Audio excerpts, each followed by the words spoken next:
Hello friends, പുതിയൊരു വീഡിയോയിലേക്ക് സ്വാഗതം.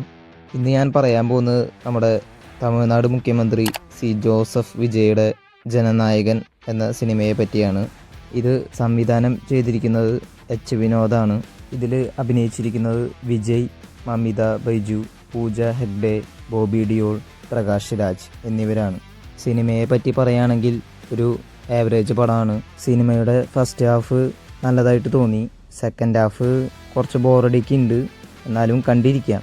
കുറച്ച് റോബോട്ടുകളുടെ സീനൊക്കെ ഉണ്ട്. അതൊക്കെ ആ പടത്തിൽ നിന്ന് കട്ട് ചെയ്ത് കളഞ്ഞിരുന്നെങ്കിൽ കുറച്ചും കൂടി നന്നായേനെ. എനിക്ക് ആ രംഗങ്ങളൊന്നും ഇഷ്ടമായില്ല പടത്തിൽ. പിന്നെ പടത്തിൻ്റെ പോസിറ്റീവ് എന്താണെന്ന് വെച്ചാൽ ഒറ്റ പേരുള്ളൂ, അത് നമ്മുടെ തളപതി വിജയ് തന്നെയാണ്. അദ്ദേഹത്തിന് ആ സ്ക്രീനിൽ കാണുമ്പോൾ കിട്ടുന്ന സന്തോഷവും ആ ഒരു മാസവും ഇനിയൊരു നടനെ വേറെ കിട്ടുമെന്ന് നമുക്കറിയില്ല. അത്രയും അടിപൊളിയായിട്ടാണ് അദ്ദേഹം ആ പടത്തിൽ ഉടനീളം അഭിനയിച്ചത്. പിന്നെ ഈ വിജയുടെ സിനിമയെ കുറേ പേര് കുറ്റം പറയുന്നുണ്ട്. വിജയുടെ സിനിമ എന്ന് പറഞ്ഞാൽ നമുക്ക് എന്താ പറയുക, ആഘോഷിക്കാനുള്ളതാണ്, അല്ലാതെ അതൊരു അവാർഡ് പടമായിട്ട് ആരും ഇറക്കാറില്ല. അതാദ്യം മനസ്സിലാക്കിയിട്ട് വേണം നമ്മൾ ഈ പടത്തിനെ പോവാൻ. സിനിമയേക്കാൾ വലിയ മാസമാണ് അദ്ദേഹം റിയൽ ലൈഫിൽ ചെയ്തിരിക്കുന്നത്. അതൊക്കെ ഓർക്കുമ്പോൾ വളരെ സന്തോഷമാണ് ഒരു വിജയ് ഫാൻ എന്ന രീതിയിൽ. പിന്നെ ഈ സിനിമയുടെ ടൈറ്റിൽ കാർഡാണ് രോമാഞ്ചം കൊള്ളിച്ചത്. കാരണം അതൊരു വൻ പരിപാടിയായിരുന്നു. പിന്നെ മമിത ബൈജു ആയിട്ടുള്ള കെമിസ്ട്രി നല്ലതായിട്ട് തോന്നി. വിജയും മമിത ബൈജു ഒക്കെ നല്ലതായിരുന്നു സിനിമയിൽ. പിന്നെ ഈ സിനിമയിൽ പൂജ ഹെഗ്ഡെ ഒന്നും ചെയ്യാനൊന്നുമില്ല. ഈ സിനിമയിൽ ഒരു റോള് അത്രേ ഉള്ളൂ. പിന്നെ നമ്മുടെ ബോബി ഡിയോൾ, പ്രകാശ് രാജ് ഇവരൊക്കെയാണ് വില്ലന്മാരായിട്ട് അഭിനയിച്ചത് പടത്തിൽ. ഇവരുടെ പ്രകടനം ഒരു ആവറേജ് ആയിരുന്നു, കുഴപ്പമില്ല, അത്രേ ഉള്ളൂ. പിന്നെ TVK എന്ന പാർട്ടിയുടെ കുറച്ച് റെഫറൻസ് ഒക്കെ ഉണ്ട് പടത്തിൽ. പിന്നെ ഈ ചില പാർട്ടി മതത്തിനെ തമ്മിലടിപ്പിക്കാൻ നോക്കുന്ന പാർട്ടികളുണ്ട്, അത് സപ്പോർട്ട് ചെയ്യുന്ന പാർട്ടികൾ. അങ്ങനെയുള്ളവർക്കൊക്കെ ഇത് കുരുപൊട്ടും. പിന്നെ നമ്മുടെ അനിരുദ്ധ് കത്തിച്ചിട്ടുണ്ട്. ആളെല്ലാം അടിപൊളിയായിരുന്നു, നൈസായിരുന്നു. ഈ പടത്തിൻ്റെ പാട്ടായാലും ബാക്ക്ഗ്രൗണ്ട് സ്കോർ ആയാലും എല്ലാം.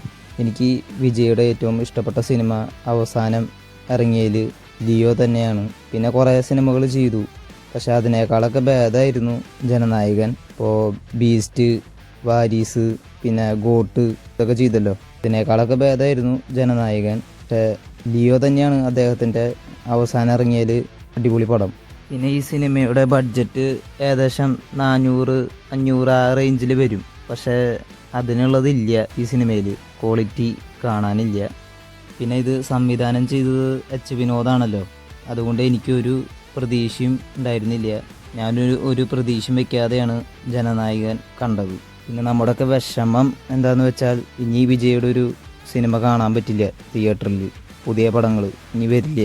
അദ്ദേഹം അഭിനയം നിർത്തണ്ടായിരുന്നു എന്നാണ് എനിക്കിപ്പോൾ പറയാനുള്ളത്. ഒരു വിജയുടെ ഫാനാണെങ്കിൽ ഉറപ്പായിട്ടും നിങ്ങൾക്ക് ഈ സിനിമ തിയേറ്ററിൽ പോയി കാണാം, എൻജോയ് ചെയ്യാം. അല്ലാത്തവർക്ക് ഇത് പറ്റില്ല. കണ്ടവരുണ്ടെങ്കിൽ നിങ്ങളുടെ അഭിപ്രായങ്ങൾ കമൻറ്റ് ചെയ്യുക. കാണാത്തവർ കണ്ടിട്ട് നിങ്ങളുടെ അഭിപ്രായങ്ങൾ പറയൂ. സബ്സ്ക്രൈബ് ചെയ്യാത്തവർ ചാനൽ എൻ്റെ സബ്സ്ക്രൈബ് ചെയ്യുക, ലൈക്ക് ചെയ്യുക, ഷെയർ ചെയ്യുക. Okay, by.